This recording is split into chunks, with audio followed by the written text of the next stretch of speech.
नमस्कार साथियों, पॉलिटेक्निक पाठशाला में आप सभी का स्वागत है। सेकंड सेमेस्टर में आप लोगों को बेसिक इलेक्ट्रिकल इंजीनियरिंग पढ़ाया जा रहा है, जिसमें आज आपको थ्री फेज सिस्टम पढ़ाएंगे। तो थ्री फेज सिस्टम को पढ़ाने से पहले जो है पिछले लेक्चर में पावर फैक्टर का इम्पोर्टेंस जो है छूट गया है, उसी के बारे में हम क्या करेंगे, पहले डिस्कस करेंगे कि जैसे practical importance of power factor.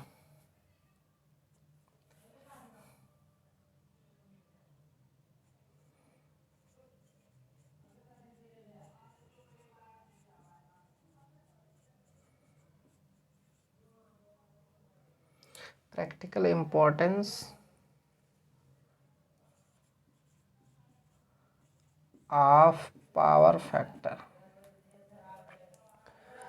Practical importance में क्या लिखना है कि पावर फैक्टर जो है करंट के इन्वर्सली प्रोपोर्शनल होता है। ठीक है, पावर फैक्टर करंट के इन्वर्सली प्रोपोर्शनल होता है। कैसे?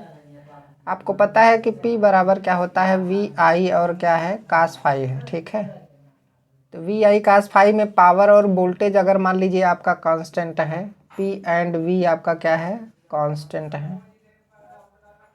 तो अगर कांस्टेंट है तो P अपान V बराबर I और कास फाई। ठीक है, तो ये तो हमारा कांस्टेंट हो गया, बराबर I कास फाई। तो I is inversely proportional cos phi हो जाएगा, या फिर cos phi is inversely proportional I होता है। ठीक है, हो गया। तो यहाँ पर एक चीज़ लिखना ज़रूरी है, पहला पॉइंट,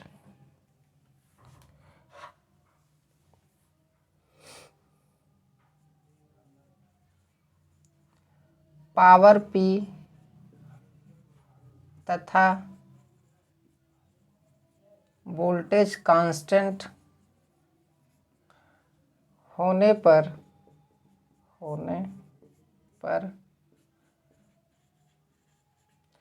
पावर फैक्टर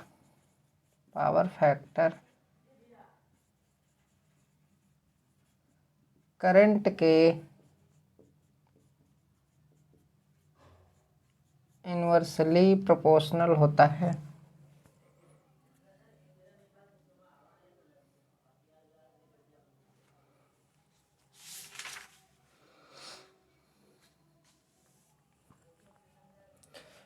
करंट के इन्वर्सली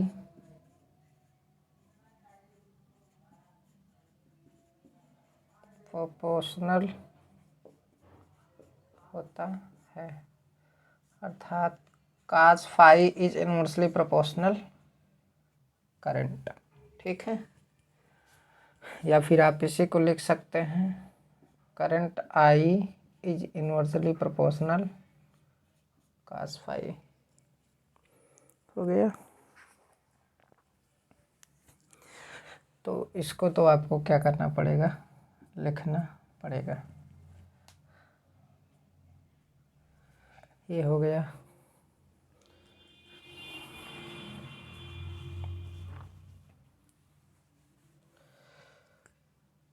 इसको मिटा दे रहे हैं।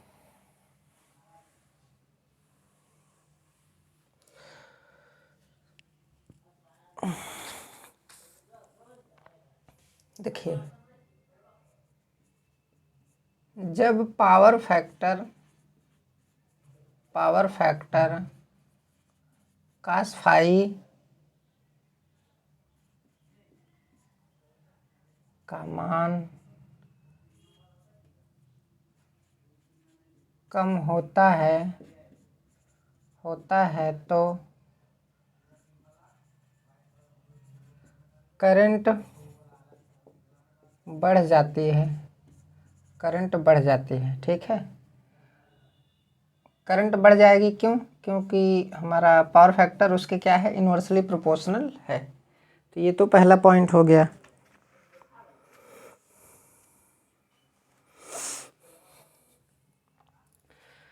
करंट के बढ़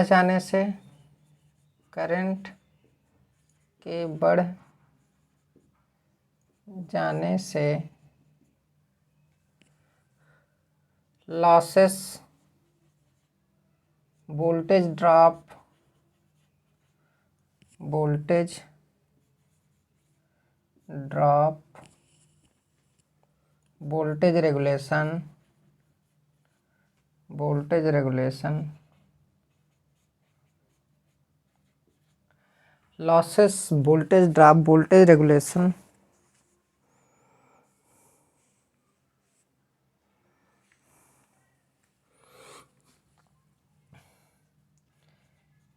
कंडक्टर का साइज, कंडक्टर का साइज बढ़ जाता है तथा सिस्टम की दक्षता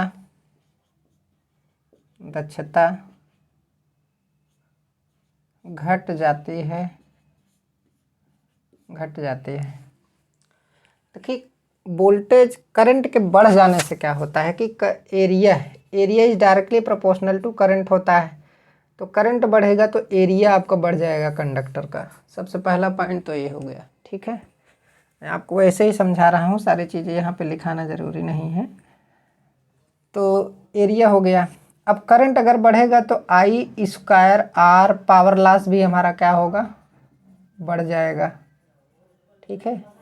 करंट बढ़ेगा तो आई स्क्वायर आर, लॉस पावर हमारा क्या हो जाएगा, बढ़ जाएगा। आई इंटू आर, अगर करंट बढ़ेगा तो वोल्टेज ड्रॉप बढ़ जाएगा, वोल्टेज ड्रॉप बढ़ जाएगा तो वोल्टेज रेगुलेशन भी बढ़ जाएगा। वोल्टेज रेगुलेशन क्या होता है, वोल्टेज रेगुलेशन का बढ़ना जो है सही नहीं होता है, ठीक है। वोल्टेज ड्रॉप जब बढ़ता है ना तो वोल्टेज रेगुलेशन का मान बढ़ जाता है। वोल्टेज रेगुलेशन का मान कम से कम होना चाहिए और कंडक्टर का साइज भी बढ़ जाएगा। तो ये चीज़ें होती हैं सर्किट में। दक्षता घट जाएगी, क्या हो जाएगी, दक्षता घट जाएगी तथा सिस्टम की दक्षता क्या हो जाती है, घट जाती है, ठीक है।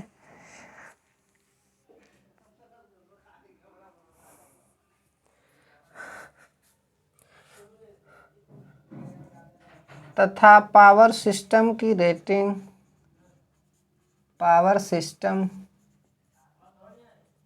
की रेटिंग बढ़ जाती है, बढ़ जाती है।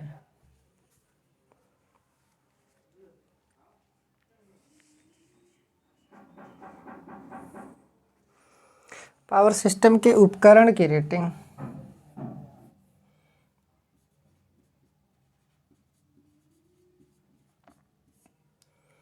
उपकरण की रेटिंग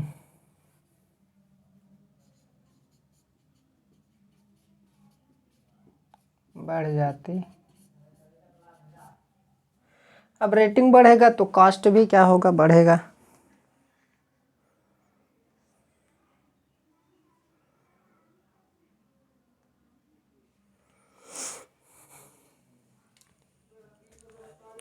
हो गया, इसको मैं मिटा दे रहा हूँ।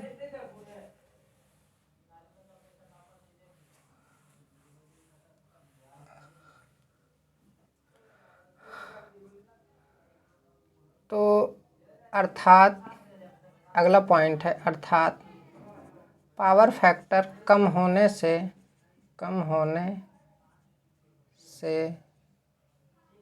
पावर सिस्टम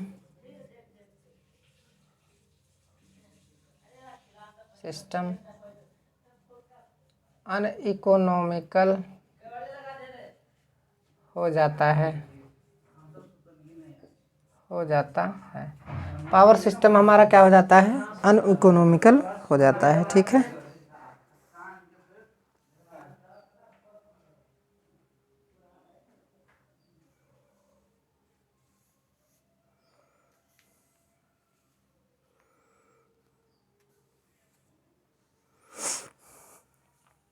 ये हो गया। तो इसमें इतना पॉइंट आपको लिखना क्या है, ज़रूरी है।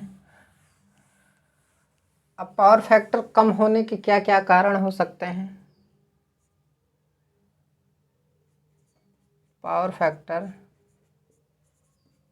कम होने के कारण, ठीक है। तो पावर फैक्टर के कम होने के क्या कारण हो सकते हैं?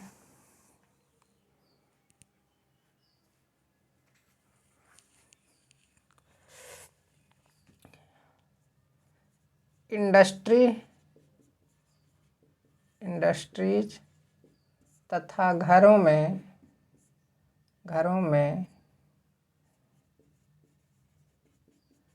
इंडक्शन मोटर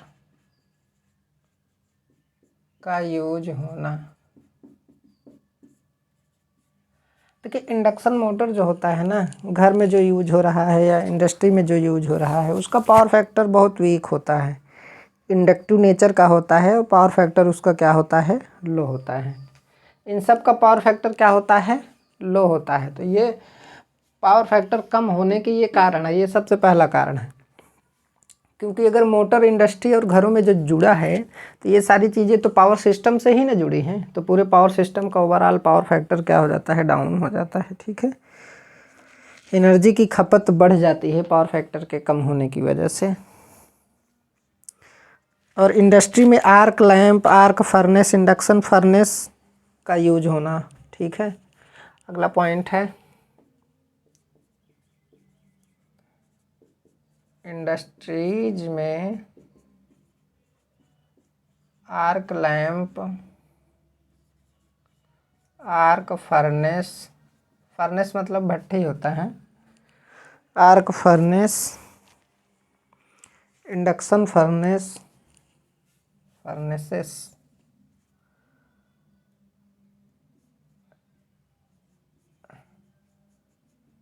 इंडक्शन फर्नेस,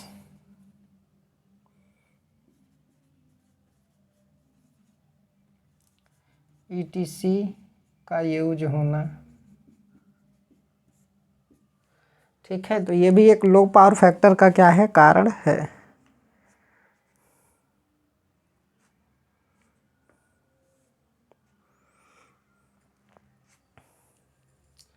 तो ये 2 पॉइंट काफ़ी हैं। वैसे तो पूरा पावर सिस्टम जो है इंडक्टिव नेचर का होता है,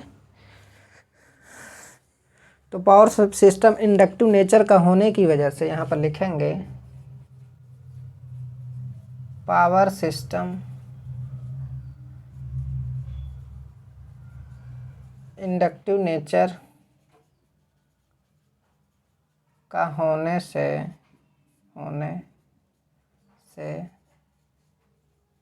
सिस्टम का power factor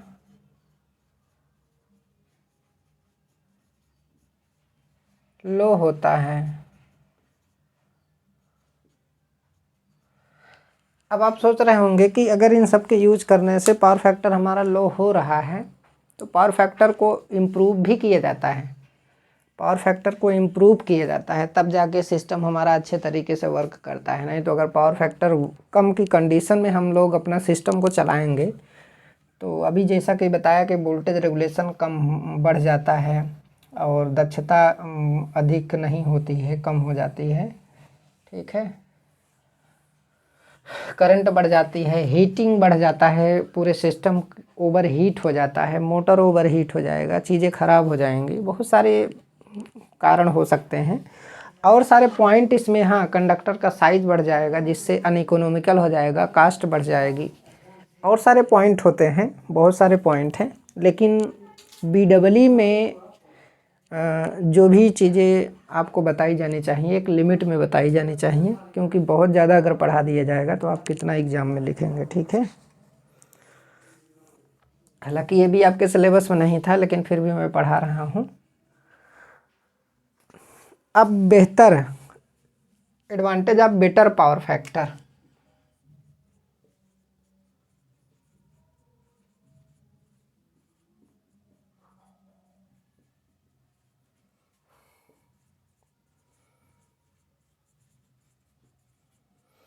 advantage of better power factor. ठीक है, अगर पावर फैक्टर अच्छा है तो कंडक्टर का साइज क्या होगा? कंडक्टर का साइज लेस हो जाता है, क्योंकि करंट कम हो जाएगी ना, तो करंट कम होने से उसका क्रॉस सेक्शन एरिया क्या हो जाएगा? कम हो जाएगा। तो सबसे पहला पॉइंट कंडक्टर का साइज लेस हो जाएगा। अब दूसरा पॉइंट क्या है? बेटर पावर फैक्टर मतलब ज़्यादा पावर फैक्टर होने पे, बढ़ने पे, ठीक है।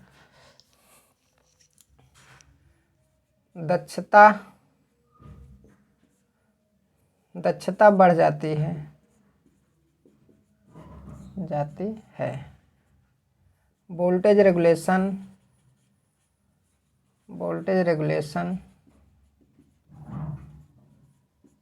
Voltage drop, voltage regulation, voltage drop, voltage regulation, voltage drop, और क्या है आपका,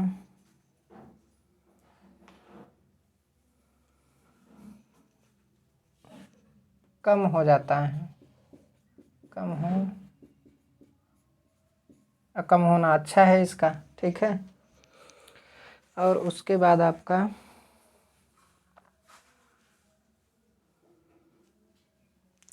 लॉसेस भी कम हो जाता है, लॉसेस कम हो जाता है। दक्षता बढ़ जा रही है मतलब लॉसेस कम हो रहा है, लॉसेस कम हो जाता है। कंडक्टर का साइज कम हो जाता है। तो ये सिस्टम हमारा पूरा इकोनॉमिकल हो जाता है, ठीक है।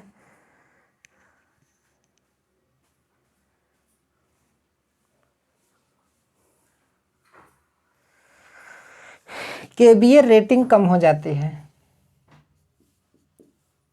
केवीए रेटिंग कम हो जाती है।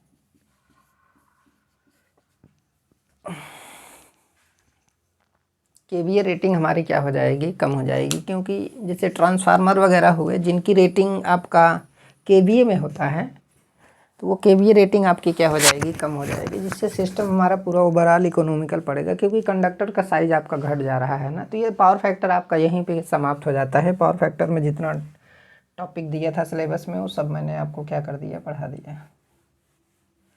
अब हम आपको पढ़ाएंगे 3 phase system, polyphase system. Polyphase system का मतलब अभी जो हम पढ़ रहे थे ना वो सिंगल फेज था। तो जैसे किसी मशीन में जब सिंगल फेज वाइंडिंग होती है तो उसको उस कुंडली और मैग्नेटिक फील्ड के बीच में रिलेटिव मोशन होता है, तो उसमें फ्लक्स कटने की वजह से फैराडे के इलेक्ट्रोमैग्नेटिक इंडक्शन के प्रिंसिपल पे जो है उसमें एक अल्टरनेटिंग वोल्टेज प्रोड्यूस होता है, और करंट अगर सर्किट क्लोज है तो करंट उसमें फ्लो होगी, जिसे अल्टरनेटिंग करंट के नाम से क्या करते हैं, जानते हैं। इसके बारे में हमने आपको अच्छे तरीके से पहले पढ़ा दिया है। लेकिन अब जो हमारा सिस्टम है वो 3 फेज है, पॉलीफेज है। पॉलीफेज का मतलब है कि एक फेज से अधिक, 2 फेज आएगा, 3 फेज आएगा, 6 फेज आएगा। तो सबसे ज़्यादा हम 3 फेज ही क्या करते हैं, यूज करते हैं। तो उसी के बारे में डिस्कस करेंगे, ठीक है।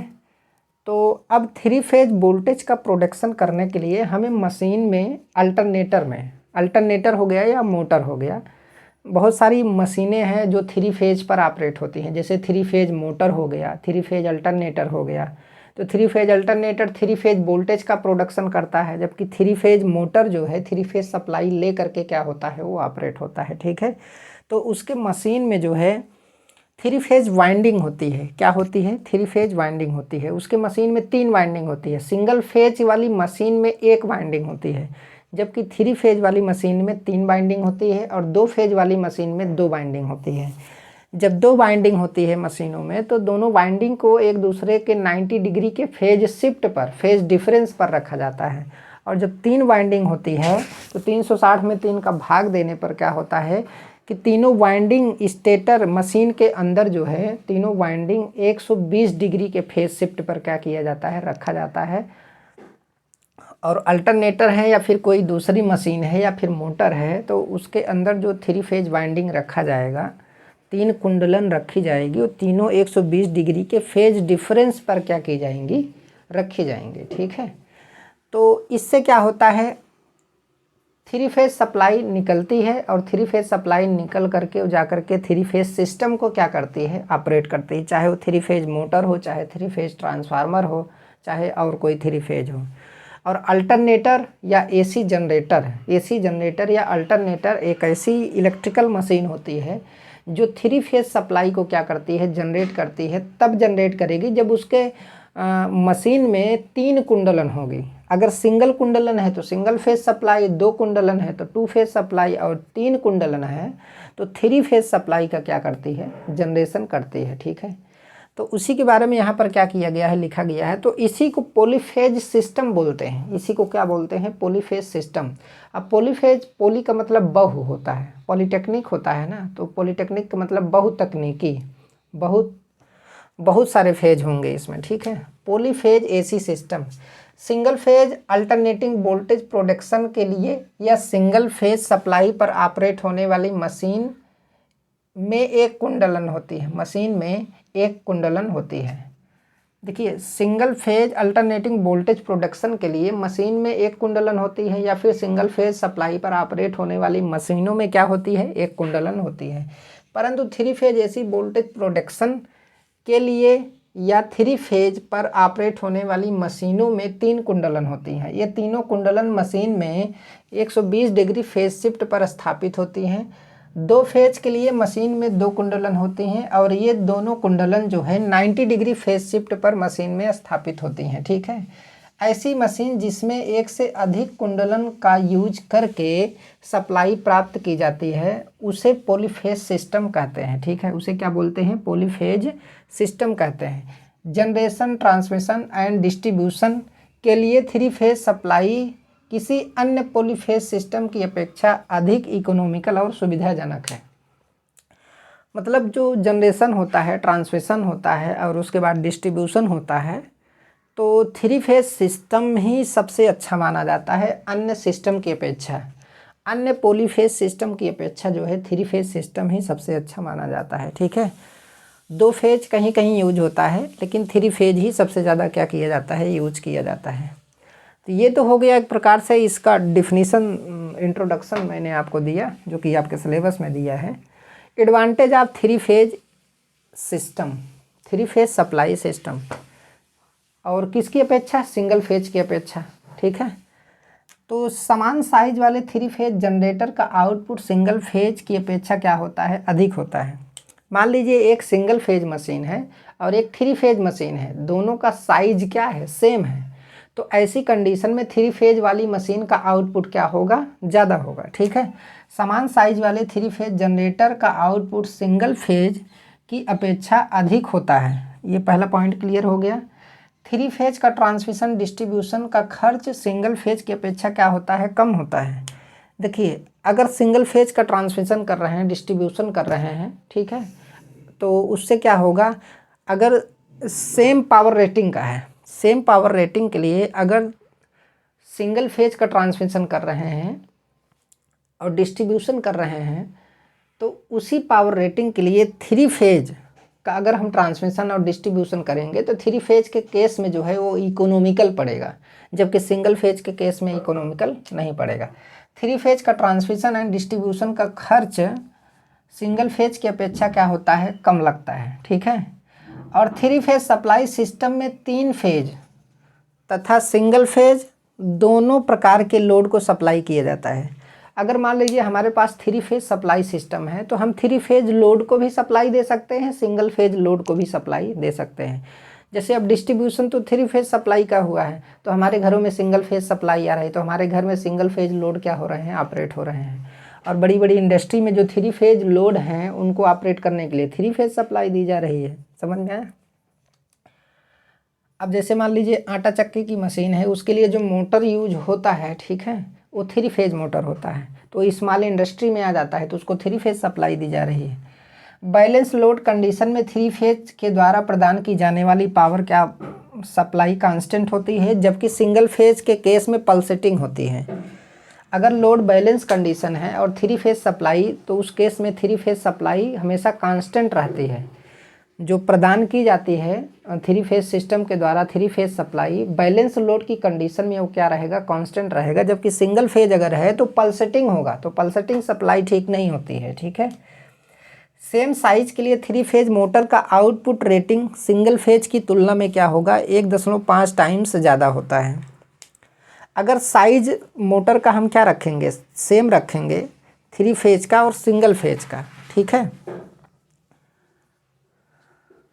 सेम साइज के लिए थ्री फेज मोटर का, हाँ, आउटपुट रेटिंग, अगर मान लीजिए हमारा जो थ्री फेज मोटर का साइज क्या है, सेम है, और आउटपुट अगर रेटिंग की बात की जाए तो सिंगल फेज की तुलना में उसकी रेटिंग क्या होगी, 1.5 टाइम्स होगी। एक मान लीजिए हम सिंगल फेज मोटर बना रहे हैं और उसी साइज का जो है हम थ्री फेज मोटर बना रहे हैं, तो थ्री फेज मोटर का जो आउटपुट होगा वो सिंगल फेज के आउटपुट का 1.5 गुना होगा। मतलब काफ़ी ज़्यादा फ़ायदा है थ्री फेज सिस्टम में। थ्री फेज सप्लाई से मशीन में आरएमएफ प्रोड्यूस होता है, जबकि जिससे मशीन मोटर सेल्फ स्टार्ट होता है। जैसे मोटर होता है ना, थ्री फेज मोटर होता है, तो अगर उसमें हम थ्री फेज सप्लाई देते हैं तो उसमें एक रोटेटिंग मैग्नेटिक फील्ड उत्पन्न होता है। आरएमएफ का मतलब रोटेटिंग मैग्नेटिक फील्ड, ठीक है, आरएमएफ का मतलब रोटेटिंग मैग्नेटिक फील्ड। तो थ्री फेज सप्लाई देने से उसमें एक रोटेटिंग मैग्नेटिक फील्ड डेवलप होता है, जिससे मोटर हमारा सेल्फ स्टार्ट बन जाती है। रोटेटिंग मैग्नेटिक फील्ड प्रोड्यूस होने से मोटर सेल्फ स्टार्ट बन जाती है, जबकि सिंगल फेज मोटर में स्टार्टिंग टार्क नहीं होता है। क्यों? क्योंकि सिंगल फेज सप्लाई देने से उसमें पल्सेटिंग टार्क डेवलप होता है और रिजल्टेंट टार्क का मान 0 होने की वजह से वो मोटर सेल्फ स्टार्ट हमारी नहीं होती है। ठीक, तो ये हुआ हमारा पॉलीफेज सिस्टम। अभी एडवांटेज में अभी बहुत सारी चीज़ें हैं, एक बार इसको ले लीजिए स्क्रीनशॉट।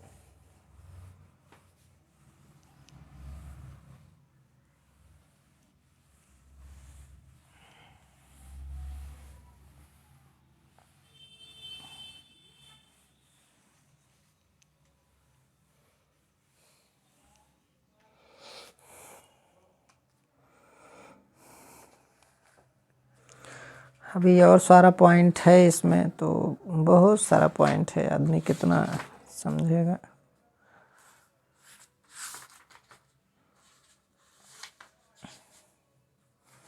वैसे एडवांटेज के लिए इतना ही पॉइंट आपके लिए काफ़ी था।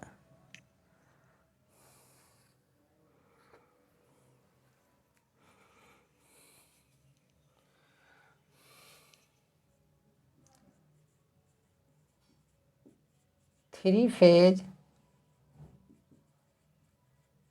मोटर की दक्षता अधिक होती है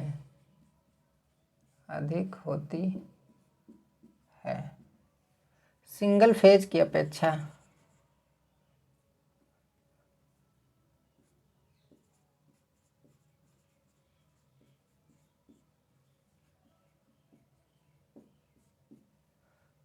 ठीक है, ये हो गया सिंगल फेज की अपेक्षा।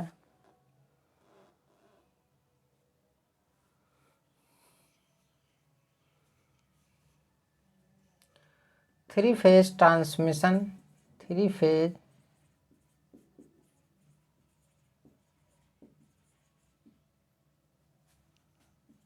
ट्रांसमिशन की दक्षता सिंगल फेज से